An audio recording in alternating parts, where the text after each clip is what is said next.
आप practice class अगर ले रहे हैं जो मैं पढ़ा रहा हूँ आजकल, ठीक है, प्रैक्टिस क्लास में आपको ये बात क्लियर हुई होगी बड़ी साफ साफ, क्या कि आर्टिकल के बहुत क्वेश्चंस आ रहे हैं, समझे, काफ़ी क्वेश्चंस आर्टिकल के पूछे जा रहे हैं। और जनरली ऐसा मान के चलो पहले इतना वेटेज नहीं था, अब वेटेज काफ़ी बढ़ गया है, आर्टिकल के अच्छे खासे क्वेश्चन पूछे जा रहे हैं। तो आपको पता होना चाहिए दो चार बातें।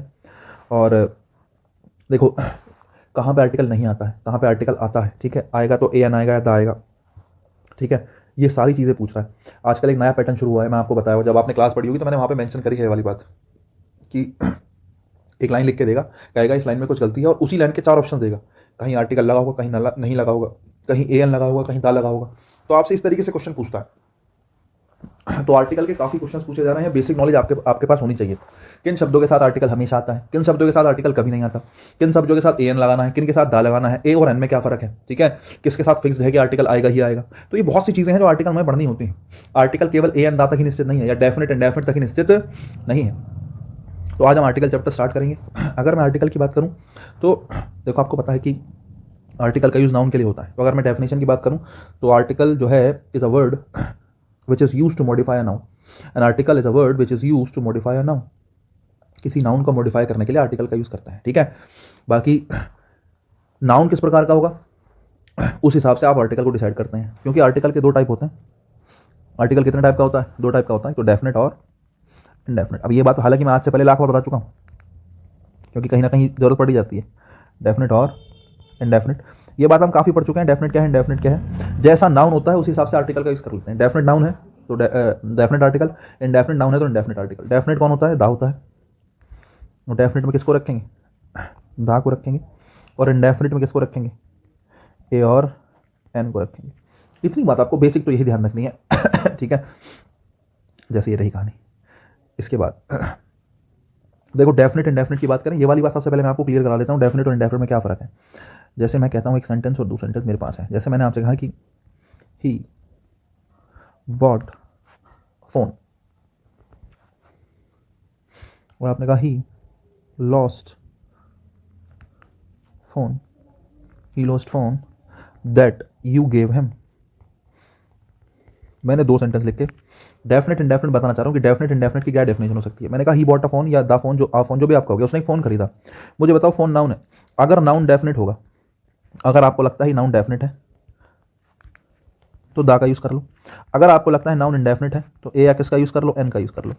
अब आपको ये सोचना है कि डेफिनेट है इंडेफिनेट है। डेफिनेट इंडेफिनेट कैसे होता है, अगर उस नाउन के बारे में कोई स्पेसिफिक जानकारी दी हुई नहीं है, अगर आपको लगता है कि उस नाउन के बारे में कोई भी स्पेसिफिक जानकारी नहीं दी है तो आप उस नाउन को कैसा मान लेंगे, इंडेफिनेट मान लेंगे। अगर उस नाउन के बारे में कोई जानकारी दी है तो वो डेफिनेट है। जैसे मैंने फोन के बारे में बात करी कि ही बॉट, उसने खरीदा, क्या खरीदा, फोन खरीदा, लेकिन फोन को लेकर कोई स्पेसिफिक इन्फॉर्मेशन हमारे पास नहीं है कि कौन सा फोन खरीदा, क्या खरीदा, क्या नहीं खरीदा, कुछ नहीं है। इसका मतलब फिलहाल ये कैसा है, फिलहाल ये कैसा है, इंडेफिनेट है, डेफिनेट नहीं है। अगर इंडेफिनेट है तो उसके साथ आर्टिकल किसका यूज़ करेंगे, ए या एन का। अब आपको पता है फोन के साथ क्या आएगा, ए आएगा। कुछ बच्चे करेंगे सर एन क्यों नहीं आएगा, इस बारे में भी बात करूंगा, टेंशन ना लो। फिलहाल ये बात तुम्हें बताओ कि इंडेफिनेट माना गया है फोन को, डेफिनेट नहीं माना गया है। इंडेफिनेट क्यों माना गया है, क्योंकि फोन के बारे में कोई इंफॉर्मेशन हमें दी नहीं गई है। लेकिन वही मैंने एक सेंटेंस और लिखा, he lost phone that you gave him, उसने फोन खो दिया, दैट यू गेव हिम, जो तुमने उसको दिया था। अब मुझे बताओ दैट यू गेव हिम किसके लिए आया, सोच के देखो। ही लॉस्ट, उसने खो दिया फोन, क्या क्या खो दिया, फोन खो दिया। दैट यू गेव हिम, जो तुमने उसको दिया था। ये दैट यू गेव हिम जो पूरी की पूरी क्लोज है, ये किसके लिए आई है, ये आई है फोन के लिए। दैट यू गेव हिम किसके लिए आया है, दैट यू गेव हिम आया है फोन के लिए, जो तुमने दिया है, जो तुमने दिया है। फोन, फोन के बारे में इंफॉर्मेशन दे रखी है।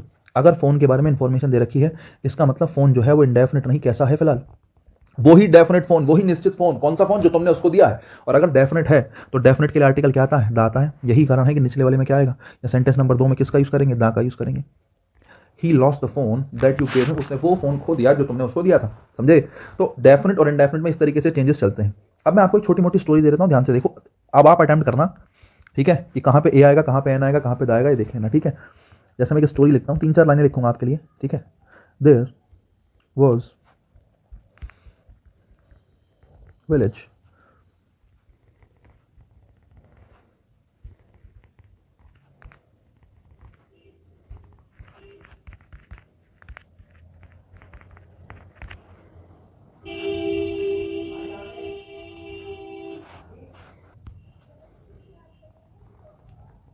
ओल्ड मैन लिव्ड, लिफ्ट हो गया ना, old man had, a an the जो भी लिखोगे, सर्वेंट।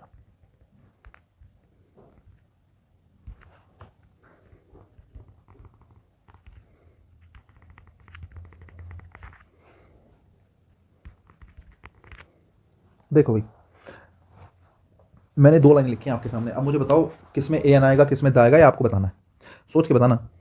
देखो मैंने कहा देयर वॉज अ विलेज, अब गांव की बात हुई है, लेकिन मुझे बताओ क्या गांव की इससे पहले कहीं बात हुई? विलेज के बारे में कोई इन्फॉर्मेशन नहीं है। अभी विलेज कैसा है? इंडेफिनिट है, और इंडेफिनिट है तो आप कहेंगे देयर वॉज अ विलेज।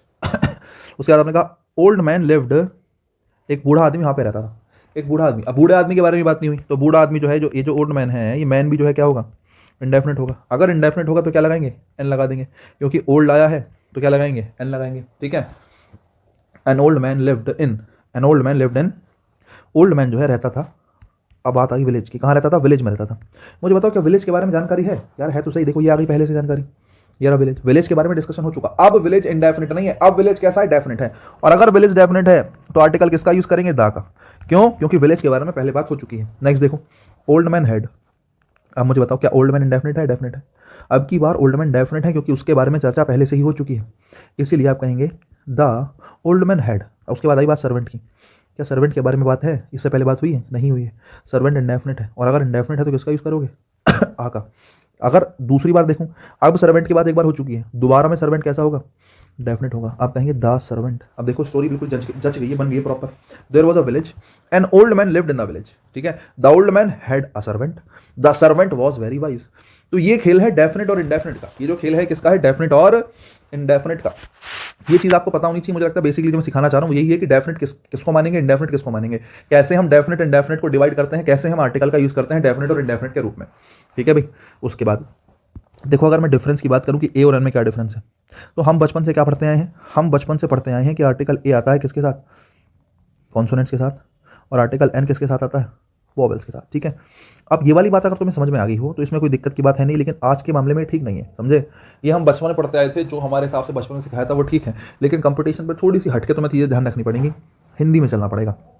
अगर तुम्हें लगता है हिंदी में कोई अक्षर स्वर से स्टार्ट हो रहा है, स्वर कितने होते हैं हिंदी में आपको मुझे लगता है पता होगा, नहीं पता तो मैं बता देता हूँ, शायद 9-10 प्रकार के जो भी होते हैं, ए आ ई ओ जो भी होते हैं, ये सब सबके सब स्वर होते हैं। और अगर ये स्वर हैं तो आपको पता हो जितने भी स्वर हैं उनके साथ किसका यूज़ करेंगे? एन का। अगर आपको लगता है शब्द व्यंजन से स्टार्ट हुआ है, किससे स्टार्ट हुआ है? व्यंजन से, तो आर्टिकल किसका यूज़ करेंगे? ए का यूज़ करेंगे। बस इतना तुम्हें ध्यान रखना है, समझे, बस इतना ही तुम्हें याद रखना है। ये जो कॉन्सोनेंट और वोवेल वाली कहानी है गलत है, और स्वर और व्यंजन वाली ठीक है। आप कहोगे सर आपने इंग्लिश को हिंदी में तो लिखा है, भाई बात तो ठीक है, लेकिन शब्द को हिंदी में ही जज करना है, शब्द को हिंदी में ही क्या करना है? जज करना है। एग्जाम्पल देता हूँ तो समझ में आएगा। जैसे मैं कहता हूँ यूनिवर्सिटी, ठीक है, मैं कहता हूँ एमएलए, मैं कहता हूँ यूरोप,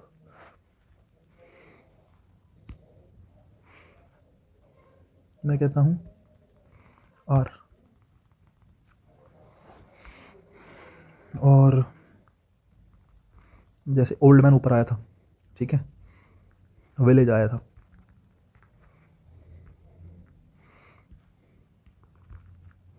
एमपी हो गया,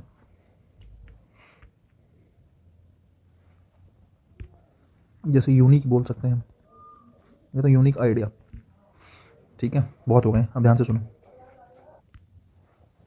देखो भाई, यूनिवर्सिटी को जब हिंदी में लिखेंगे तो यू से बनेगा, समझ रहे हो। इंग्लिश में तो तुम यही इसको देखोगे तो यू को देखोगे तो कहोगे वॉबल है, और वॉबल है तो एन यूनिवर्सिटी कर दो, नहीं। हिंदी में देखो यह से बनेगा, यह से किससे बने? यूनिवर्सिटी किससे बनेगा? यह से हिंदी में। और यह होता है क्या? यह होता है हमारा व्यंजन, और व्यंजन होता है तो आप किसका यूज़ करेंगे? देखो ऊपर मैंने बता रखा, व्यंजन के लिए आ का यूज़ करेंगे। एमएलए, जब एमएलए को पढ़ेंगे तो एम पढ़ेंगे, और ए जो है वो स्वर है, और स्वर है तो किसका यूज़ करेंगे? एन का, एन एमएलए। यूरोप में वैसे तो ई आया है, अगर तुम इंग्लिश के हिसाब से देखोगे तो यूरोप के साथ एन लगा दोगे, नहीं, लेकिन यूरोप जो है वो यह से स्टार्ट होता है, यूरोप है ना। यह क्या होता है? व्यंजन होता है, और व्यंजन के लिए किसका यूज़ करोगे? ए का, आर, ठीक है। जो इसको हावर नहीं पढ़ते हैं, है से नहीं पढ़ेंगे, हावर नहीं पढ़ेंगे, इसको आवर पढ़ते हैं, आवर। तो ये ए आ से स्टार्ट होता है, ऐसा है किससे? आ से। और ए और आ क्या होते हैं हमारे हिंदी में देखें तो स्वर होते हैं, और स्वर होते हैं तो किसका यूज़ करेंगे? एन का, ठीक है। ओल्ड मैन, ओल्ड ओ से स्टार्ट हो रहा है, स्वर है, और स्वर है तो किसका यूज़ करो? एन का। विलेज व से स्टार्ट हो रहा है, किससे स्टार्ट हो रहा है? व से। व्यंजन है, व्यंजन है तो क्या लगाओ? आ लगाओ। एमपी, एमपी एम से स्टार्ट हो रहा है, है ना, स्वर से स्टार्ट हो रहा है, स्वर से स्टार्ट हो रहा है तो किसका यूज़ करो? An M P. Unique idea, unique यह से स्टार्ट हो रहा है, यह होता है क्या? व्यंजन, व्यंजन है तो क्या लगाओ? आ लगाओ। इन चीज़ों को देखने के बाद तुम्हें एक बात समझ में आई होगी, पूछो क्या, कि वॉबल और कॉन्सोनेंट से कोई फर्क नहीं पड़ता। हिंदी में जज करो कि स्वर है या व्यंजन है, उस हिसाब से आर्टिकल ए या एन का यूज़ करो। सीधी सी कहानी है और कुछ नहीं है, ठीक है। बहुत ज़्यादा सोचने की जरूरत नहीं, तुम सोचो बहुत ज़्यादा कुछ इसमें करने की जरूरत है, ठीक है, तो मैंने आपको डेफिनेट इंडेफिनेट क्लियर कर दिया, और ए एन और दा में क्या फ़र्क है, छोटी मोटी बातें मैंने आपको ये क्लियर कर दी। ठीक है, दो चार बातें मैं आपको घुमा फिरा के और बताना चाहता हूँ, मुझे लगता है कि मैं जो हूँ दो चार चीज़ और बताना चाह रहा हूँ, थोड़ी सी जरा एक बार आप मेरे साथ ध्यान दें। ठीक है, क्या देखो, एक चीज़ है, आर्टिकल ए एन के कई सारे मतलब निकलते हैं, ए एन दा के जो है मीनिंग अपने अलग अलग होते हैं। जैसे मैं कहता हूँ कि अगर मैं कहता हूँ I can drive a car, I can drive a car, मतलब मैं गाड़ी चला सकता हूँ, मेरे को गाड़ी चलानी आती है, पे कह रहे हो आप, कह रहे हो I bought a car, I bought a car. तो देखो यहाँ से मैं आपको ये सिखाना चाह रहा हूँ, यहाँ पर जो I can drive a car, यहाँ पर जो अ है ना, इसका मतलब एनी से है, इसका मतलब किससे है, एनी से। तो ए या एन का जो मीनिंग है वो किससे भी निकल सकता है, एनी से भी निकल सकता है। और यहाँ पर आई बॉट अ कार, मैंने कोई भी कार खरीदी, या आई बॉट वन कार, यहाँ ए एन का मतलब किससे है, वन से है, ए एन का मतलब किससे है, वन से। तो ध्यान रखना, ए एन का मतलब एनी से भी निकल सकता है, और ए एन का मतलब किससे भी निकल सकता है, वन से भी निकल सकता है। एक चीज़ और ध्यान रखना मैं आपसे कहूँ कि ए या एन जो होता है वो किससे बना है, ए या एन जो है बच्चे वन की वीकर फॉर्म ही है। ए या एन जो है किसकी वीकर फॉर्म है, वन की वीकर फॉर्म ए या एन है।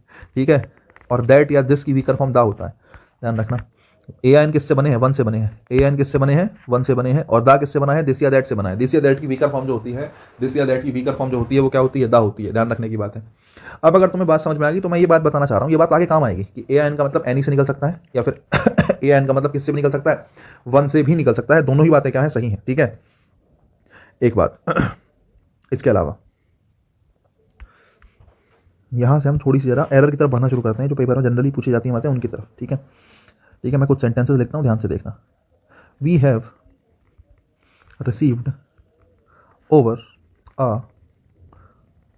1000 एप्लीकेशंस, पेपर का सेंटेंस है भाई, ध्यान रखना, एग्जाम में पूछा गया है। We have received over 1000 applications for the vacancy. ठीक है, एक सेंटेंस ये है। दूसरा भी एग्जाम का ही है, क्या कि we could find just an error in the sentence, in the sentence. अब जरा ध्यान से सुनो, वो कह रहा है कि we could find just an error in the sentence, की सेंटेंस में हम केवल एक एरर जो है ढूंढ पाए, और we have received over 1000 applications की हजार एप्लीकेशन से ऊपर आई हमारे पास फॉर द वैकेंसी के लिए। देखो एक चीज़ है, ठीक है, जब आपको लगे कि भाई नंबर बिल्कुल क्लियर है, तुम्हें संख्या दिखानी है, तुम्हें नंबर दिखाना है, समझ रहे हो, आर्टिकल की बात ना होकर अगर तुम्हें लगे कि कुछ डेफिनेट नंबर दिखाया जा रहा है, समझ रहे हो, डेफिनेट नंबर की बात चल रही है, तो डेफिनेट नंबर के रूप में आर्टिकल ए या एन का यूज़ नहीं होता, समझ रहे हो। डेफिनेट नंबर अगर तुम्हें दिखाना है तो उसके लिए ए एन का यूज़ नहीं होगा, उसके लिए किसका ही यूज़ होगा, वन का ही यूज़ होगा, समझ रहे हो। अगर तुम्हें कहीं डेफिनेट नंबर दिखाना, अगर तुम्हें 1000 कहना है तो 1000 नहीं कहेंगे, 1000 कहेंगे, ध्यान रखना, समझ रहे हो। अगर तुम्हें कहना है 1000 एप्लीकेशन, क्या तुम्हें कहना है 1000 एप्लीकेशन, तो 1000 नहीं 1000, ध्यान रखना। अगर डेफिनेट नंबर दिखाना है, संख्या दिखानी है, तो ए एन का यूज़ नहीं करेंगे, वन का यूज़ करेंगे। दोनों में डिफरेंस है, दोनों अलग अलग बातें हैं। जैसे आपने कहा we have received over 1000 application, कि 1000 एप्लीकेशन से ऊपर यूज हुई है, इसका मतलब 1000 कह रहे हो, मतलब तुम संख्या दिखा रहे हो, तुम डेफिनेट नंबर बताना चाह रहे हो कि 1000 से ऊपर है ना, तुम नंबर दिखाना चाह रहे हो, और नंबर दिखाने के लिए ए एन का यूज़ नहीं करेंगे, नंबर दिखाने के लिए किसका यूज़ करेंगे, वन का। ठीक है, ए या एन में और वन में फ़र्क है, मैं तुम्हें बस यही सिखाना चाह रहा हूँ कि ए या एन और वन अलग अलग है। हालांकि ए या एन का जो मीनिंग होता है वो किससे निकलता है, वन से निकलता है। जैसे मैंने कहा I have bought a car, या आई बॉट अ कार, कि मैंने गाड़ी खरीदी है, तो आ का मतलब यहाँ पर वन से ही है, आ का मतलब किससे ही है, वन से ही है। मैंने आपको एक चीज़ और बताई कि ए एन किसकी वीकर फॉर्म है, वन की, वन से ही क्या बना है, ए एन बना है। लेकिन दोनों में फर्क भी है। अगर तुम्हें कहीं डेफिनेट नंबर दिखाना है, संख्या दिखानी है, तो संख्या दिखाने के लिए ए एन का यूज़ नहीं करोगे, संख्या दिखाने के लिए किसका ही यूज़ करोगे, वन का ही यूज़ करोगे। जैसे अगला सेंटेंस पेपर में पूछा गया, we could find just an error in the sentence, कि हम सेंटेंस में केवल एक एरर ढूंढ पाए। अगर वी कुड फाइंड जस्ट, कि केवल क्या, केवल एरर ढूंढ पाए, एन एरर मतलब केवल एक एरर ढूंढ पाए। तुम यहाँ पे नंबर दिखाना चाह रहे हो कि संख्या कितनी थी, एक थी, संख्या कितनी थी, एक थी। और अगर नंबर दिखाना है डेफिनेट, तो किसका यूज़ करोगे, वन का, समझे साहब। नंबर अगर डेफिनेट दिखाना है तो किसका यूज़ करोगे, वन का यूज़ करोगे, ध्यान रखने की बात है। ठीक है, बहुत बढ़िया। तो ये बात मैं आपको समझाना चाह रहा था। अगर तुम्हें कहीं लगता है कि डेफिनेट नंबर दिखाने की बात हुई है, तुम्हें लगता है नंबर की बात हुई, अब तुम देखो यहाँ पे क्या कहना चाह रहे होंगे, यहाँ तुम नंबर बताना चाह रहे हो, हालांकि वन तुम कहना चाह रहे हो कि गाड़ी खरीदी है, लेकिन यहाँ पर कार जो है वो कॉमन नाउन के रूप में रखा है कि मैंने गाड़ी खरीदी है साहब, आई बॉट अ कार, कि मैंने क्या खरीदी है, मैंने गाड़ी खरीदी है। तो ये जो आर्टिकल ए एन है ये वन कहना नहीं चाह रहा, हालांकि मीनिंग इसका वन सही है, लेकिन जब इसकी हिंदी निकालोगे तो क्या कहोगे, मैंने एक गाड़ी खरीदी है, मैंने गाड़ी खरीदी है, मैंने गाड़ी, आई बॉट अ कार, मतलब मैंने गाड़ी खरीदी है। यहां पर गाड़ी खरीदी के साथ आपने ए एन इसलिए लगा दिया क्योंकि ये बात अंडरस्टूड है कि गाड़ी की संख्या कितनी होगी साहब, 1 होगी। यहां पर नंबर बताने की जरूरत नहीं है कि मैंने एक गाड़ी खरीदी है। जब भी आप कोई गाड़ी खरीदते हो तो अंडरस्टूड सी बात है यार, एक ही गाड़ी खरीदी होगी। आई बॉट अ कार, मैंने गाड़ी खरीदी है। गाड़ी का नंबर क्लियर करने की जरूरत नहीं है कि एक गाड़ी खरीदी है।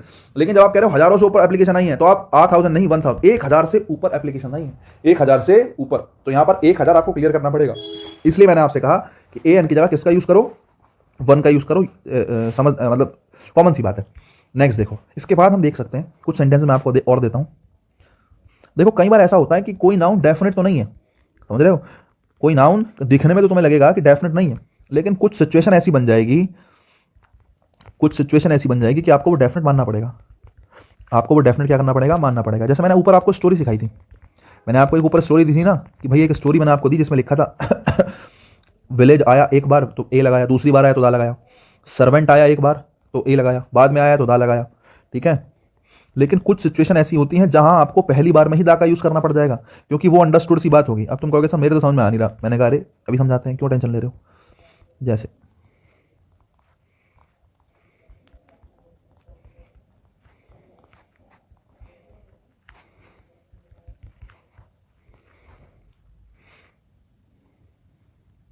ठीक है, जैसे मैंने 3 सेंटेंस लिखे, मैंने कहा अ प्लेन क्रैश्ड बट या द पायलट सर्वाइव्ड, कि प्लेन जो है क्रैश हो गया लेकिन पायलट जो है वो बच गया। प्लेन क्रैश हो गया लेकिन पायलट बच गया। अगर तुम समझदार हो तो तुम मुझसे ये कहोगे सर पायलट के बारे में तो पहले बात हुई नहीं, इसका मतलब पायलट तो इंडेफिनिट है, और अगर इंडेफिनिट है तो मुझे ए लगाना चाहिए। गलत हो जाएगी बात यार। जब तुमने कहा अ प्लेन क्रैश्ड, कि एक प्लेन जो है वो क्रैश हुआ लेकिन पायलट बच गया, मतलब अंडरस्टूड सी बात है, उस पायलट की बात चल रही है जो प्लेन क्रैश हुआ है। अगर प्लेन के ही पायलट की बात चल रही है तो तुमने भले से इस पायलट के बारे में कोई इंफॉर्मेशन नहीं है, लेकिन अंडरस्टूड सी बात है कि जो प्लेन क्रैश हुआ है उसी का पायलट तो बचेगा, किसी और का तो बचा हुआ हो गई। अगर प्लेन क्रैश हुआ है तो उसमें जो पायलट होगा उसी की बात चल रही है, और अंडरस्टूड सी बात है उसी पायलट की बात है, तो ये जो पायलट है ये डेफिनेट है। इसके बारे में कोई इंफॉर्मेशन तो नहीं थी लेकिन है ये डेफिनेट, और अगर ये डेफिनेट है तो ए नहीं क्या आएगा, दा आएगा। हालांकि पायलट का जिक्र पूरे सेंटेंस में कहीं नहीं हुआ, लेकिन अंडरस्टूड सी बात है कि अगर प्लेन क्रैश हुआ है और पायलट बच गया, इसका मतलब उसी के पायलट की बात चल रही होगी, और अगर उसी के पायलट की बात चल रही है तो वो डेफिनेट ही है, और डेफिनेट है तो फिर इसका मतलब किसका यूज करेंगे, दा का यूज करेंगे। A plane crash but the pilot survive. Question number 2 देखो, प्लीज ओपन आ या द डोर, कृपया जो है दरवाजा खोल दो। जैसे तुम और मैं साथ में बैठे हैं और हम बात कर रहे हैं और बताओ क्या चाल सब बढ़िया, तैयारी क्या चल रही है, ब्ला ब्ला ब्ला। किसी ने जो है दरवाजा खटखटाया, नॉक नॉक नॉक नॉक करा, और मैं तुमसे कह रहा हूं दरवाजा खोल दो। अब इसका मतलब अगर किसी ने दरवाजा खटखटाया है और तुम और मैं कमरे में साथ बैठे और मैंने कहा दरवाजा खोल दो, इसका अंडरस्टूड सा मीनिंग है, बताना थोड़ी पड़ेगा कौन सा दरवाजा किसी ने खटखटाया होगा। तो कमरे में अगर बैठे हो साथ में दरवाजे की बात चल रही है, मतलब उसी दरवाजे की बात चल रही है जो खटखटाया गया है या खटखटाया नहीं भी गया, कमरे में बैठे मैंने कहा दरवाजा खोल दो, तो क्या जनरल ये सवाल बनेगा कौन सा दरवाजा। अगर तुम और मैं साथ बैठे हैं, जहां बैठे हैं उसमें एक ही दरवाजा होगा जनरली, बोले एक से ज्यादा भी हो सकते हैं यार, वो एक्सेप्शनल केस है। लेकिन अगर मैं आपसे कह रहा हूं दरवाजा खोल दो, इसका मतलब वो डेफिनेट ही होगा क्योंकि तुम और मैं साथ बैठे हैं, वो डेफिनेट ही होगा। और अगर डेफिनेट होगा तो ए नहीं क्या आएगा, दा आएगा। तुम और मैं साथ में बैठे हैं कमरे में, है ना, हम खाना वाना खा रहे हैं, मैंने कहा टीवी का स्विच ऑन कर दो। अब इसका मतलब कौन से टीवी का, पड़ोसी के घर का या अपने घर का। सोचो अपने घर में 2 टीवी हैं तो वो टीवी जो हमारे सामने लग रहा है किसी दूसरे कमरे का टीवी, मैं तुमसे कह रहा हूं स्विच ऑन कर दो टीवी का यार। तो अगर मैंने तुमसे ये वाली बात कही है तो दूसरे कमरे का स्विच ऑन करने के लिए नहीं कहा होगा, उसी टीवी के लिए बोला होगा जो उसी कमरे में लगा हुआ है। तो टीवी के बारे में इंफॉर्मेशन तो नहीं है लेकिन टीवी है डेफिनेटली, इसलिए किसका यूज करोगे, द का यूज करोगे। Please switch on the TV, please switch on the TV, please open the door. तो बहुत सी सिचुएशन में ऐसा होता है कि उस नाउन के बारे में कोई इंफॉर्मेशन तो नहीं दी होती लेकिन आपको वो डेफिनेट मानना पड़ता है। ये मैं तुम्हें रटा नहीं रहा हूं, अगर तुम सोच रहे हो रटने से तो काम चलेगा ही नहीं। इट्स जस्ट अ कॉन्सेप्ट कि आपको किस तरीके से डील करना है। दरवाजे की बात चल रही है, अंडरस्टूड है, दरवाजा, कमरे में बैठे हैं, किसकी बात चल रही है, दरवाजा डेफिनेट है तो दा लगा लो, इनडेफिनेट है तो ए एन लगा लो। ऐसा नहीं है कि दरवाजे के साथ ए एन नहीं आ सकता, ए एन आ सकता है, सिचुएशन होगी, समझे। अब देखो ये दोनों सेंटेंस कैसे हैं, इंपरेटिव सेंटेंस है। कैसे सेंटेंस है, इंपरेटिव सेंटेंस है। अगर ये इंपरेटिव सेंटेंस है तो इंपरेटिव सेंटेंस में तुम्हें ये भी पता होना चाहिए कि इंपरेटिव सेंटेंस में व्यक्ति सामने ही बैठा होता है। इंपरेटिव सेंटेंस में कभी कॉल वॉल में बात नहीं चल रही है, समझे, कि कोई बहुत दूर व्यक्ति है। इंपरेटिव सेंटेंस का मतलब है तुम और मैं आमने सामने हैं और हम बात कर रहे हैं, तभी तो इंपरेटिव सेंटेंस में हमें यू लिखने की जरूरत नहीं होती, क्योंकि मैं अपने सामने वाले व्यक्ति से बात कर रहा हूं तो उसको यू कहने की जरूरत ही नहीं है। तो इंपरेटिव सेंटेंस में हमेशा ये माना जाता है कि दोनों व्यक्ति साथ में हैं और आपस में बात कर रहे हैं। यही कारण है कि मैंने दरवाजे को और टीवी को दोनों को क्या माना है, डेफिनेट माना। आई होप यू अंडरस्टूड कि आपको लगा होगा मैं क्या समझाना चाह रहा हूँ। इसके बाद देखो कुछ 2-4 चीज़ें और हैं मेरे पास, कुछ 2-4 चीज़ें मेरे पास और हैं देखो जरा ध्यान से। देखो एक तो बड़ी कॉमन सी बात यह है कि तुम्हें पता होनी चाहिए ही, मैंने वैसे तो बहुत सारे बेसिक एग्जाम्पल डिस्कस कर लिया आपके साथ। आपको बता चुका हूँ आर्टिकल जो है नाउन के लिए आता है, लेकिन नाउन भी 2 टाइप के होते हैं ना, काउंटेबल और अनकाउंटेबल, ठीक है। काउंटेबल और अनकाउंटेबल। ध्यान से सुनना, काउंटेबल नाउन जो है वो भी दो टाइप का हो सकता है, सिंगुलर काउंटेबल नाउन और प्लूरल काउंटेबल नाउन। देखो जो सिंगुलर काउंटेबल नाउन है,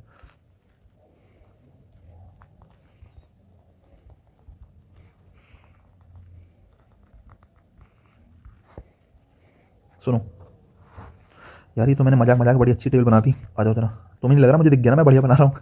देखो, plural countable noun, SCN singular countable noun और PCN plural countable noun, definite और इनडेफिनेट। देखो ध्यान से सुनना, अगर मैं नाउन की बात करूँ, नाउन काउंटेबल है, तो काउंटेबल में दो सिचुएशन हो सकती हैं, या तो सिंगुलर होगा या फिर कैसा होगा, प्लूरल होगा। अब तुम कहोगे सर काउंटेबल में, यहाँ तो अनकाउंटेबल में तो हमेशा सिंगुलर होता है। भाई बिल्कुल सही बात है, सिंगुलर अनकाउंटेबल नाउन, अनकाउंटेबल में तो हमेशा सिंगुलर ही होता है, बिल्कुल सही बात है। लेकिन काउंटेबल में दोनों हो सकता है, सिंगुलर भी हो सकता है, प्लूरल भी हो सकता है। अगर काउंटेबल नाउन सिंगुलर है और वो साथ में डेफिनेट है तो उसके साथ दा का यूज होगा, ध्यान रखना। काउंटेबल नाउन अगर सिंगुलर काउंटेबल नाउन है और साथ में इंडेफिनिट है तो उसके साथ ए या एन का यूज होगा, ध्यान रखना। कहने का मतलब है काउंटेबल नाउन के साथ आर्टिकल ए या एन भी आ सकता है और दा भी आ सकता है, कोई समस्या की बात नहीं है। अगर कोई नाउन सिंगुलर काउंटेबल नाउन है तो उसके साथ ए एन भी आ सकता है, दा भी आ सकता है। दा कब आएगा? जब वो सिंगुलर काउंटेबल नाउन डेफिनेट की तरह काम कर रहा होगा। आया एन कब आएगा? जब वो सिंगुलर काउंटेबल नाउन इंडेफिनेट की तरह काम कर रहा होगा। दूसरी बात, इसके बाद देखो जरा, मैंने कहा अगर सिंगुलर काउंटेबल जो काउंटेबल नाउन है वो सिंगुलर ना होकर प्लूरल है। अगर प्लूरल काउंटेबल नाउन है तो प्लूरल काउंटेबल नाउन है तो आपको ये तो पता होना चाहिए कि प्लूरल काउंटेबल नाउन के साथ क्या, प्लूरल काउंटेबल नाउन के साथ ए या एन का यूज़ तो होना नहीं। प्लूरल काउंटेबल नाउन के साथ ए या एन का यूज़ तो होना नहीं है। ये बात तो समझाने की जरूरत होनी ही नहीं चाहिए कि प्लूरल काउंटेबल नाउन के साथ ए या एन नहीं आएगा, केवल दा आएगा। और अगर प्लूरल काउंटेबल नाउन इंडेफिनिट है तो इसके साथ कोई आर्टिकल नहीं आएगा। क्यों नहीं आएगा? क्योंकि प्लूरल के साथ ए एन तो लगा नहीं सकते, ए एन तो वन को दिखाता है और प्लूरल तो एक से ज्यादा है, तो इसके साथ आर्टिकल तो आ नहीं सकता। लेकिन प्लूरल काउंटेबल नाउन अगर डेफिनेट है, प्लूरल काउंटेबल नाउन अगर कैसा है, डेफिनेट है, तो इसके साथ दा आ जाएगा। तो इसके साथ क्या जाएगा?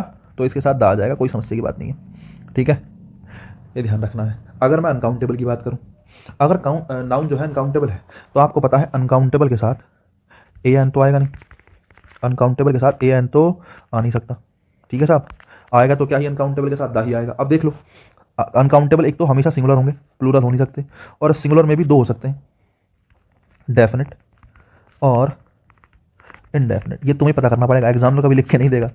अगर तुम्हें लगता है वो डेफिनेट है तो दा लगा लो, अगर तुम्हें लगता है इनडेफिनेट है तो कोई आर्टिकल लगाने की कोई ज़रूरत नहीं, कोई आर्टिकल लगाने की कोई ज़रूरत नहीं है, समझे कि नहीं? ये तो मतलब बिल्कुल ऐसा मजेदार स्क्रीनशॉट लेकर रख लो इसका, इतनी शानदार टेबल है जिसका तोड़ नहीं कोई। नाउन काउंटेबल हो सकता है, अनकाउंटेबल हो सकता है। अगर सिंगुलर काउंटेबल नाउन है और डेफिनेट है तो दा लगाओ, सिंगुलर काउंटेबल नाउन इंडेफिनेट है तो ए एन लगाओ। अगर नाउन प्लूरल है तो प्लूरल के साथ ए एन तो आ नहीं सकता, और प्लूरल के साथ साथ डेफिनेट भी है तो दा लगा लो, और प्लूरल के साथ साथ इंडेफिनेट है तो कोई आर्टिकल की जरूरत नहीं है, ठीक है। Uncountable noun singular uncountable noun होगा, प्लूरल तो होता नहीं है, और सिंगुलर के साथ साथ डेफिनेट है तो दा लगाओ, इंडेफिनेट है तो कोई आर्टिकल की जरूरत नहीं है, समझे? बस इतनी ही नॉलेज आपकी काफ़ी है। या आर्टिकल के काउंटेबल अनकाउंटेबल की चीज़ें थोड़ी सी ध्यान रखना। अब तुम कहोगे सर थोड़ा एग्जाम्पल देके बताओ, मैंने कहा अरे कैसी बात कर रहे हो। देखो इधर,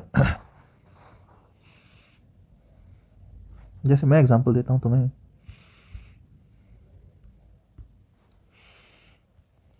मैं कहता हूं I have a an the, या एन तो आएगा नहीं, देखो ए और दा लिख देता हूं, ठीक है, फ्रेंड।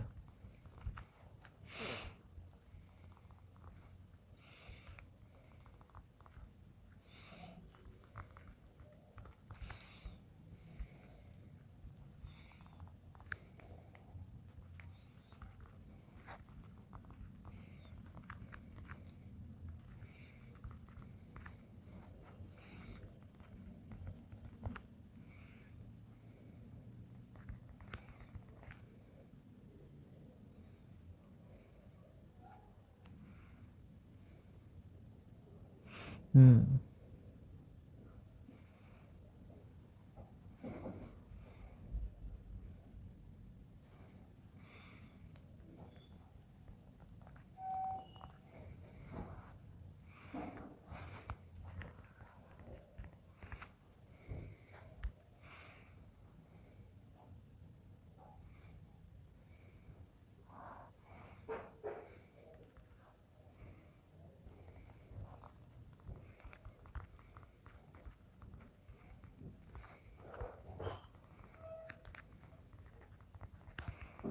देखो मैंने 4 सेंटेंस लिखे हैं, ये चारों के चारों सेंटेंस यहीं तक है। कहाँ तक है? सिंगुलर के और प्लूरल के। ये मैंने काउंटेबल के 4 सेंटेंस लिख दिए, चारों सिचुएशन का एक सेंटेंस है, चारों का क्या है, चारों का एक एक सेंटेंस है। अब वो तुम्हें देखना पड़ेगा कौन सा है कौन सा वाला, ठीक है। अब तुम या तो टेबल लेवल याद कर लो, देखो मुझे तो समझा समझा के याद होगी, तुम्हें एग्जाम्पल्स के थ्रू याद हो जाएगी बेहतर से। जरा एग्जाम्पल देखो मैं क्या कहना चाह रहा हूँ। मैंने कहा आई हैव अ या द फ्रेंड। अब तुम देखो फ्रेंड जो है वो सिंगुलर काउंटेबल नाउन है, और सिंगुलर काउंटेबल के साथ साथ कैसा है, इंडेफिनिट है। बताओ ना, फ्रेंड के बारे में कुछ जानकारी थोड़ी है। देख लो, तुम खुद देखो और खुद पहचानो। आई हैव अ या the friend, friend indefinite noun है क्योंकि उसके बारे में कोई जानकारी नहीं है। दूसरी बात, काउंटेबल है, फ्रेंड को गिन सकते हैं या फिर उसका प्लूरल बना सकते हैं। और सिंगुलर है, singular countable noun plus indefinite. देख लो जरा, singular countable noun plus indefinite, a an आएगा, दा गलत है, आई एन सही है। आई हैव अ फ्रेंड कि भाई मेरे पास एक दोस्त है, यहाँ पर आ का मतलब वन है, आ का मतलब किससे है, वन से। आई हैव वन फ्रेंड कि मेरा एक दोस्त है। और मैं तुमसे पूछा तुम्हारे कोई दोस्त है, बोले कि हाँ आई हैव अ फ्रेंड कि मेरे पास एक दोस्त है, मेरे पास कोई ना कोई एक दोस्त है। आप एक नंबर बताना चाह रहे हो, आप बिल्कुल ठीक सेंटेंस है। दूसरा देखो, आपने कहा आई हैव फ्रेंड्स, आया एन जो भी लगाया फ्रेंड्स है। अब मुझे बताओ इस फ्रेंड्स के बारे में तुम क्या जान रहे हो। प्लूरल काउंटेबल नाउन है एक बात, और प्लूरल काउंटेबल नाउन के साथ साथ कैसा है, डेफिनेट है, इंडेफिनेट है। इंडेफिनेट है साहब, देख लो ध्यान से, प्लूरल काउंटेबल नाउन के साथ साथ इंडेफिनेट भी है। प्लूरल काउंटेबल नाउन होने के साथ साथ कैसा भी है, इंडेफिनेट भी है। आई हैव आया एन, उसके बाद द जो भी तुम लगाओगे, उसके बाद फ्रेंड्स, प्लूरल है तो प्लूरल काउंटेबल नाउन। लेकिन फ्रेंड्स के बारे में कोई इन्फॉर्मेशन दी गई है, कौन सा दोस्त, कैसा दोस्त, जो यहाँ रहता है, जो वहाँ रहता है, जो मेरे साथ गया था, जो मेरे साथ आया था। फ्रेंड के बारे में कोई, फ्रेंड्स के बारे में कोई जानकारी नहीं है। इसका मतलब प्लूरल काउंटेबल नाउन है, प्लूरल काउंटेबल नाउन के साथ साथ कैसा है, इंडेफिनिट है। प्लूरल काउंटेबल नाउन और साथ साथ में कैसा है, इंडेफिनिट है। ऊपर वाला कैसा था, सिंगुलर काउंटेबल नाउन था और साथ साथ में इंडेफिनिट था। ये दोनों बातें हम कर चुके हैं। और मैंने कहा प्लूरल काउंटेबल नाउन और इंडेफिनिट, तो आर्टिकल की कोई जरूरत है ही नहीं। कहने का मतलब पता है क्या है, कहने का मतलब ये है, देखो ए एन तो लगा नहीं सकते क्योंकि प्लूरल नाउन है, और दा यहाँ पे आ नहीं सकता। क्यों नहीं आ सकता, क्योंकि फ्रेंड्स के बारे में कोई जानकारी है ही नहीं, तो ना तो ए एन आएगा ना दा आएगा। आई हैव फ्रेंड्स मतलब मेरे कुछ दोस्त हैं, आई हैव फ्रेंड्स मतलब मेरे कुछ दोस्त हैं। अब आप कभी सर ए एन ना लगा के कुछ और लगा लें, या दा ना लगा के कुछ और लगा लें, कुछ और लगा लो, वो ठीक है, उसमें कोई समस्या नहीं। आई हैव ए या एन नहीं आएगा, दा नहीं आएगा। क्यों नहीं आएगा, क्योंकि प्लूरल काउंटेबल नाउन साथ में indefinite. I have the friends में आई हैव, यहाँ पे सम लिख लो, ठीक है ना, ऑफ यू लिख लो, ठीक है, कुछ भी लिख लो ऐसा जो ए एन से हटके हो या दा से हटके हो। क्यों नहीं आएगा दा, मैंने बता दिया, plural countable noun plus indefinite, article आ नहीं सकता क्योंकि प्लूरल के साथ एन तो लगाते नहीं है, और ऊपर से इंडेफिनिट है, तो इंडेफिनिट के साथ तो एन वैसे भी नहीं आ सकता, इंडेफिनिट के साथ दा नहीं आएगा। अगर इंडेफिनिट है तो उसके साथ दा आएगा, नहीं आएगा, इंडेफिनिट के साथ दा नहीं आएगा। देखो एक चीज देखो, प्लूरल काउंटेबल नाउन है तो आर्टिकल के ऑप्शन ही कितने हैं, ये मैंने कोई मेरे दिमाग में कुछ था थोड़ी, तुम खुद समझो। अगर प्लूरल काउंटेबल नाउन है तो ए एन दा में से ए एन का ऑप्शन तो खत्म हो गया, बचा किसका, दा का, केवल दा आ सकता है।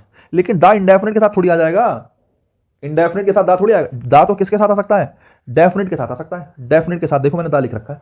यही कारण है कि प्लूरल काउंटेबल नाउन में इंडेफिनिट के साथ आर्टिकल आता ही नहीं है। क्यों नहीं आता, क्योंकि इंडेफिनिट के केस में ए एन इंडेफिनिट होता है, लेकिन प्लूरल के साथ ए एन रख नहीं सकता, इसलिए वहां आर्टिकल का यूज होगा ही नहीं। दूसरे वाले सेंटेंस में ना तो ए आएगा, ना एन आएगा, ना दा आएगा, कुछ भी नहीं आएगा। बाकी सम वगैरह, अ फ्यू वगैरह कुछ ऐसा कुछ लिखना चाह रहे हो तो लिख लो, या I have lot of friends, मेरे बहुत सारे दोस्त हैं, कुछ ना कुछ ऐसा लिख लो, लेकिन ए एन नहीं आएगा, दा नहीं आएगा। अब इसके बाद इन्हीं दोनों का एक और देखो जरा रूप, ही इज आ या दा फ्रेंड हु हेल्प, ये वो मेरा ही मतलब उस फ्रेंड की आप बात कर रहे हो। उसने कहा ये वही दोस्त है जिसने मेरी मदद की थी। अब हु हेल्प्ड मी, जिसने मदद करी थी, मदद किसने करी थी, फ्रेंड ने। मदद किसने करी थी, फ्रेंड ने। तो फ्रेंड कैसा है यहाँ पे, भाई डेफिनेट है, क्योंकि फ्रेंड के बारे में बता रखा है, वो फ्रेंड जिसने मेरी मदद करी थी। फ्रेंड कैसा है, डेफिनेट है। और डेफिनेट के साथ साथ यहाँ पर फ्रेंड कैसा है, singular countable noun, singular countable noun plus definite. जरा देखना, singular countable noun plus definite, article किसका यूज करते हैं, दा का। आर्टिकल किसका यूज करते हैं, दा का। जरा देख लो। अब तुम कहोगे सर दा ए एन क्यों नहीं आया, यार एक बात बताओ, ए एन कैसे आ जाएगा जब डेफिनेट नाउन है। डेफिनेट के साथ ए एन तो इंडेफिनेट आर्टिकल होता है, ए एन नहीं आएगा, क्या आएगा, दा आ जाएगा। क्या आएगा, दा आ जाएगा, क्योंकि काउंटेबल के साथ तो तीनों आ जाते हैं, ए एन दा तीनों आ जाते हैं। कब आएगा वो तुम्हें सोचना है। ये चर्चा भी हमने कर ली।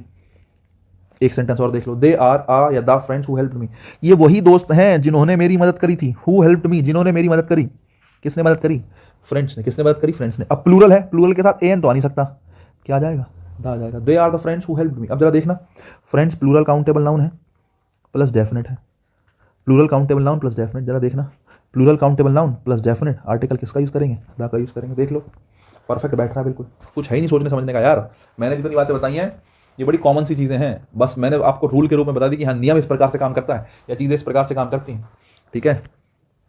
अब अनकाउंटेबल की बात करो तो अनकाउंटेबल में इंडेफिनिट के साथ तो आर्टिकल आता नहीं है, डेफिनिट के साथ दा आ जाएगा, क्योंकि अनकाउंटेबल में ए एन का तो ऑप्शन हो नहीं सकता, जिसको गिन नहीं सकते उसके साथ वन कैसे लगा दोगे, ए एन लगा कैसे दोगे, दा ही आएगा। दा केवल एक केस में आता है, कौन से केस में, डेफिनिट केस में। इंडेफिनिट के केस में दा का यूज नहीं करते, ठीक है। नेक्स्ट देखो, अगर बात समझ में आ गई हो तो मुझे लगता है आगे चलते हैं। ठीक है, मैं कुछ एग्जांपल्स और देता हूँ, मेरे साथ लिखो ज़रा, जिसमें कहता हूँ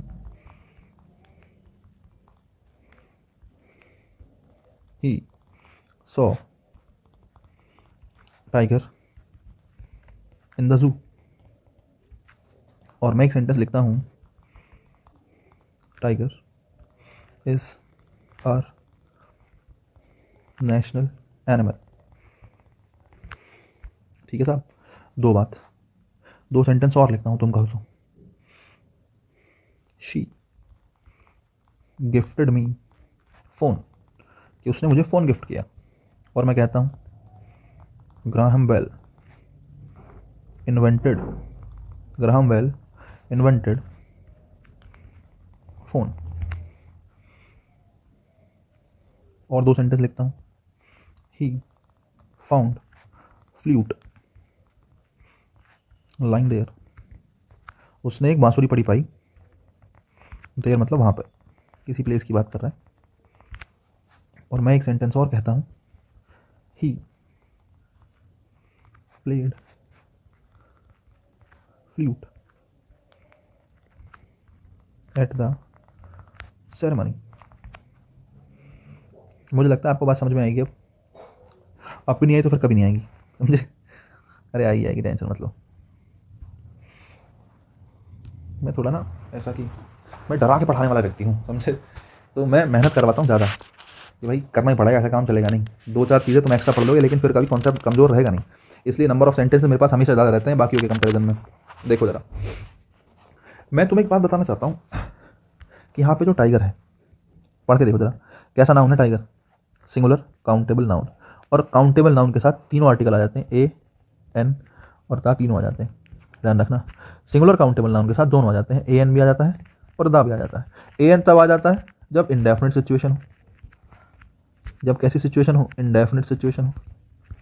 और काउंटेबल के साथ दा तब आता है जब कैसी सिचुएशन हो? Definite situation. इतनी सी कहानी है, जरा देख के बताना। ही सॉ टाइगर इन द जू, जू में उसने टाइगर देखा।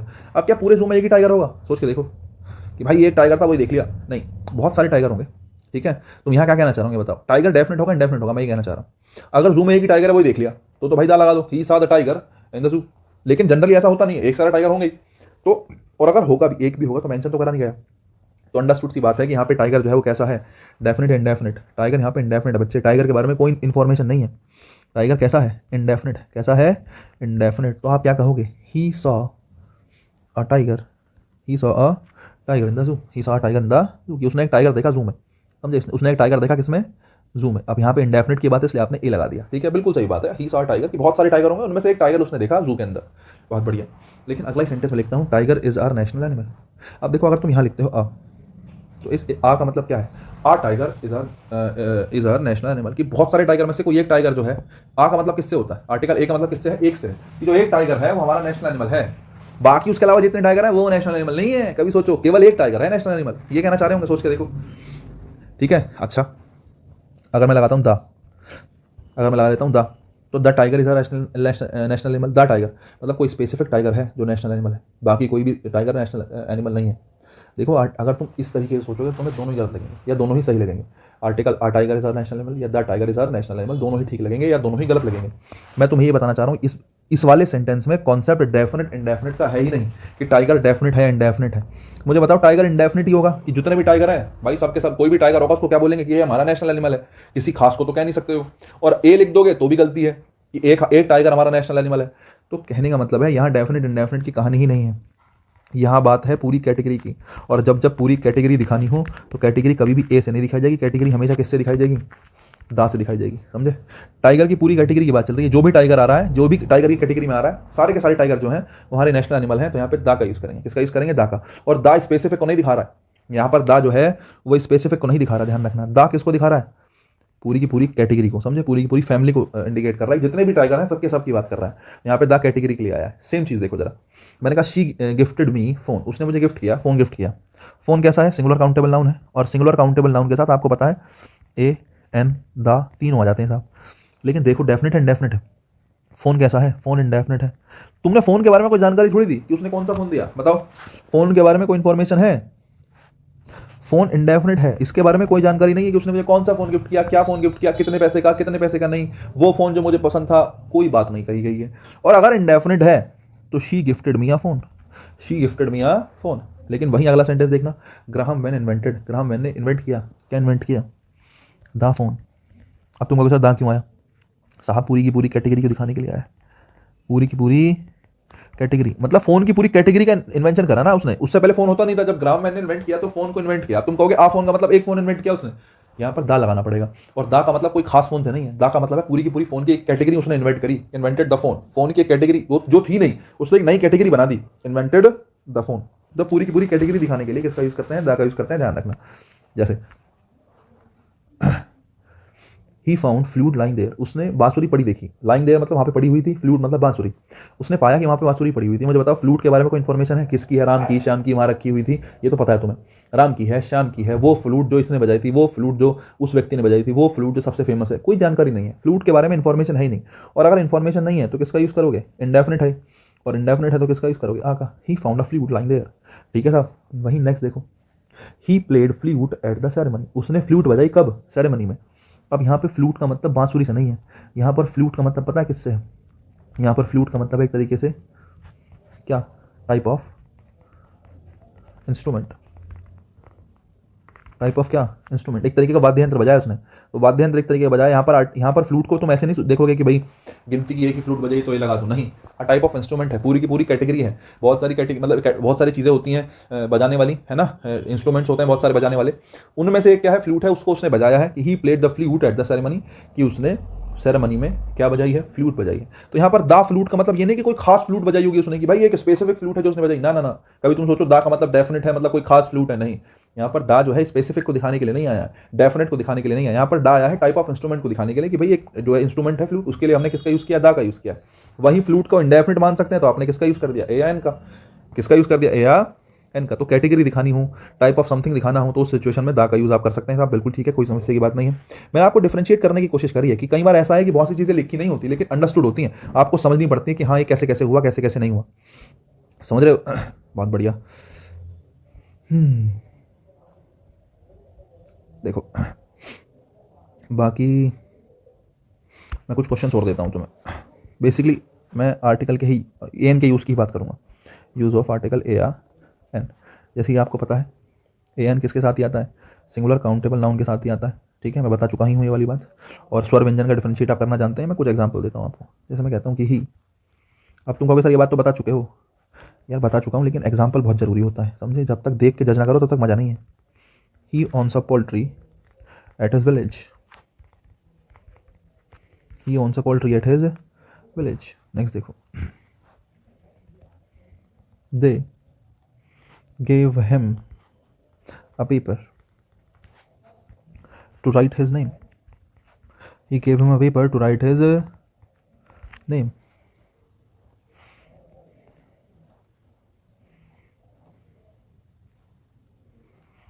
I have, चलो अनकाउंटेबल की तो बात उसकी तो रहनी दो, ये चलो लिख लेते हैं। आई हैव सबमिटेड पेपर्स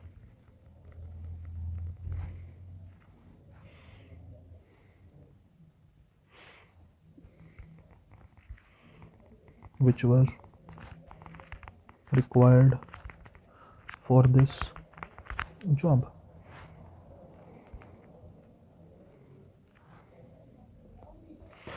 चौथा सेंटेंस देखो, they gave him a difficult question. पांचवा क्वेश्चन देखो कि they gave him difficult questions. They gave him difficult questions. छठा देख सकते हैं हम कि this is an unique kind of machine, ठीक है। और सातवें में आप कह सकते हैं ही हैज़ गॉट ए या एन आर लेट। कितने? मैंने 7 सेंटेंस लिखे हैं। आसान है यार, टेंशन की बात नहीं है, लेकिन हाँ थोड़ी सी जरूरत पड़ेगी दिमाग की। अगर मैं आर की बात करूँ, आ से स्टार्ट होता है। किससे स्टार्ट हो रहा है? आ से। आ मतलब स्वर, और स्वर के साथ किसका यूज़ करते हैं? एन का। ये गलत है बच्चे। यूनिक ये से स्टार्ट हो रहा है, व्यंजन से, और व्यंजन के साथ किसका यूज़ करते हैं? एन का यूज़ नहीं करते, व्यंजन के साथ आ का यूज़ करते हैं। इतना ध्यान रखना। ये वाली बात ऊपर बता चुका हूँ, कोई समस्या की बात है नहीं। नंबर 4 और 5 भी आसान है। अगर आपका नाउन सिंगुलर काउंटेबल नाउन है, कैसा नाउन है? सिंगुलर काउंटेबल नाउन है, और सिंगुलर काउंटेबल नाउन साथ में कैसा है? इंडेफिनिट है। तो सिंगुलर काउंटेबल नाउन अगर इंडेफिनिट है तो आर्टिकल बिल्कुल ठीक है, लेकिन ए या एन आएगा। सिंगुलर काउंटेबल नाउन के साथ क्या आता है? ए या एन आएगा, दा नहीं आएगा। दूसरा देखो, अगर आपका नाउन प्लूरल काउंटेबल नाउन है, देखो, they gave him difficult questions, उन्होंने कैसे क्वेश्चंस दिए उसको? डिफिकल्ट क्वेश्चंस दिए। लेकिन क्वेश्चंस के बारे में कोई जानकारी है? कोई स्पेसिफिक इंफॉर्मेशन है? नहीं है। प्लूरल काउंटेबल नाउन है, लेकिन कैसा है? प्लूरल काउंटेबल नाउन इंडेफिनिट है। और मैंने आपको क्या सिखाया? प्लूरल काउंटेबल नाउन अगर इंडेफिनिट हो तो किसी प्रकार के कोई आर्टिकल की जरूरत नहीं होती। सेंटेंस ये भी ठीक है और सेंटेंस ये भी ठीक है, जबकि दोनों में एक आर्टिकल का फर्क है और सिंगुलर प्लूरल का फर्क है। यहाँ पर सिंगुलर काउंटेबल नाउन था तो आर्टिकल ए आ गया, प्लूरल काउंटेबल नाउन था तो आर्टिकल की जरूरत ही नहीं है। क्यों नहीं है जरूरत? क्योंकि इंडेफिनिट है। वहीं अगर डेफिनिट होता, they gave him difficult questions of that specific book, कि उस खास किताब के क्वेश्चंस दिए। अब क्वेश्चंस डेफिनिट हो गए। कौन से क्वेश्चन? जो उस खास किताब में है। और जैसे क्वेश्चन डेफिनिट हुए तो आप दा लगाओगे। आप क्या लगाओगे? ऐसे में दा लगाओगे। बढ़िया, बात समझ में आ गई होगी। नेक्स्ट देखो, he own a poultry at his village. भाई पोल्ट्री होता है प्लूरल नाउन। पोल्ट्री कैसा नाउन होता है? Plural noun. अब आपके सर ये क्या बात हुई? भाई साहब थोड़ा क्लास में ध्यान दोगे तो मजा आ जाएगा। क्या आपको नाउन पढ़ाया था? क्या पढ़ाया था? नाउन। और आर्टिकल कह रहा हूँ, नाउन के साथ साथ सब्जेक्ट वर्ब एग्रीमेंट भी पढ़ाया था। दोनों जगह एक बात बताई होगी, क्या? People, police, poultry, peasantry, cattle, cavalry, clergy, vermin, folk, youth, infantry और जेंट्री, ये सारे के सारे सब प्लूरल नाउन होते हैं। People, police, poultry, peasantry, cattle, cavalry, clergy, vermin, folk, youth, infantry और जेंट्री, ये सारे के सारे सब प्लूरल नाउन होते हैं और प्लूरल नाउन के साथ आर्टिकल का यूज नहीं होता। कई बार ऐसे क्वेश्चन भी आ जाते हैं जहां पर शब्द देखने में कैसा लगता है? सिंगुलर लगता है, लेकिन होता कैसा है? प्लूरल है, और प्लूरल के साथ ए एन का यूज नहीं होगा। अब सेंटेंस आपका क्या है? ये ठीक है। क्वेश्चन नंबर 2 और 3 देखो, है ना। क्वेश्चन नंबर 2 और 3 देखो, they gave him a paper two right his name. बात आती है किसकी? पेपर की। बात किसकी आती है? पेपर की। तो आपकी जानकारी के लिए बता दूं, पेपर जो है 2 तरीके से काम कर सकता है। पेपर काउंटेबल नाउन भी बन सकता है, ठीक है, और पेपर अनकाउंटेबल नाउन भी बन सकता है। पेपर अनकाउंटेबल नाउन कब होगा? जब इसका अर्थ होगा कागज का टुकड़ा। जब इसका अर्थ केवल क्या होगा? कागज का टुकड़ा। और पेपर काउंटेबल नाउन कब बनेगा? जब इसका मतलब होगा डॉक्यूमेंट से। इसका मतलब किससे होगा? डॉक्यूमेंट से। पेपर जो है काउंटेबल नाउन बनेगा जब उसका अर्थ होगा डॉक्यूमेंट से। और अगर वो काउंटेबल बनेगा तो आपको ये भी पता होना चाहिए वो सिंगुलर भी हो सकता है और प्लूरल भी हो सकता है। डॉक्यूमेंट एक भी हो सकता है, एक से ज़्यादा भी हो सकता है। लेकिन अगर पेपर अनकाउंटेबल नाउन है तो उसका मतलब किससे निकलेगा? कागज के टुकड़े से निकलेगा। अब तुम्हें समझना पड़ेगा ये। कई बार ये क्वेश्चन पेपर में आ जाता है। ऊपर के सेंटेंस देखो, मजा आ जाएगा तुम्हें, ध्यान से देखना जरा। They gave him a paper two right his name. उन्होंने एक पेपर दिया उसको अपना नाम लिखने के लिए, या नेम छोड़ो, नंबर लिख लो, क्योंकि नाम लिखने के लिए हो सकता है डॉक्यूमेंट ही हो। टू राइट हिज नंबर, उसने पेपर दे दिया कि उसने कहा यार मुझे नंबर दे दो अपना, तो उसने पेपर दे दिया, पेपर पे लिख के वो नंबर दे देगा। तो जो उसने उसको पेपर दिया होगा नंबर लिखने के लिए, वो डॉक्यूमेंट होगा या कागज का टुकड़ा होगा? सोच के देखो क्या होने की प्रोबेबिलिटी ज्यादा है? वो कागज का टुकड़ा होगा। और पेपर का अर्थ जब जब किससे निकलता है? कागज के टुकड़े से निकलता है। पेपर का अर्थ जब जब किससे निकलता है? कागज का टुकड़ा से निकलता है। तो ऐसे में क्या होता है? ऐसे में अनकाउंटेबल नाउन होता है, और अनकाउंटेबल नाउन के साथ आर्टिकल ए या एन का यूज नहीं होता, इसलिए यहाँ पे ए एन गलत है। सेंटेंस नंबर 2 ठीक हो गया। नेक्स्ट देखो, I have submitted papers which were required for this job. मैंने वो पेपर सबमिट कर दिए हैं जो इस जॉब के लिए रिक्वायर्ड है। तो यहाँ पर पेपर का मतलब किससे है? कागज के टुकड़े से, डॉक्यूमेंट से? डॉक्यूमेंट से। अगर पेपर डॉक्यूमेंट से निकलता है तो वो काउंटेबल नाउन है, और काउंटेबल नाउन के साथ साथ देखना क्या पेपर का पेपर्स होना पॉसिबल है? अगर नाउन काउंटेबल है तो उसका प्लूरल बन सकता है। अनकाउंटेबल नाउन का तो प्लूरल नहीं बनता ना, काउंटेबल नाउन का तो प्लूरल बन सकता है। तो पेपर का पेपर्स लिखना गलत नहीं है, बिल्कुल ठीक है। पेपर को पेपर्स लिखना बिल्कुल ठीक है, क्योंकि काउंटेबल नाउन का प्लूरल बन सकता है। बहुत बढ़िया। दूसरी बात, जरा पेपर्स को देखना, पेपर्स डेफिनेट है या इनडेफिनेट है? पेपर्स के बारे में इंफॉर्मेशन दे रखी है। पेपर्स के बारे में इंफॉर्मेशन दे रखी है। Which were required for this job, इस जॉब के लिए जो पेपर रिक्वायर्ड थे वो, इस जॉब के लिए जो पेपर रिक्वायर्ड थे वो। तो पेपर्स कैसे हैं? डेफिनेट है। और पेपर्स डेफिनेट है तो साथ में आर्टिकल क्या भी आएगा? द भी आएगा। I have submitted the papers which were required for this job. मैं उन पेपर्स को सबमिट कर चुका हूं जो इस जॉब के लिए क्या थे? रिक्वायर्ड थे। मुझे लगता है आपको बात समझ में आई।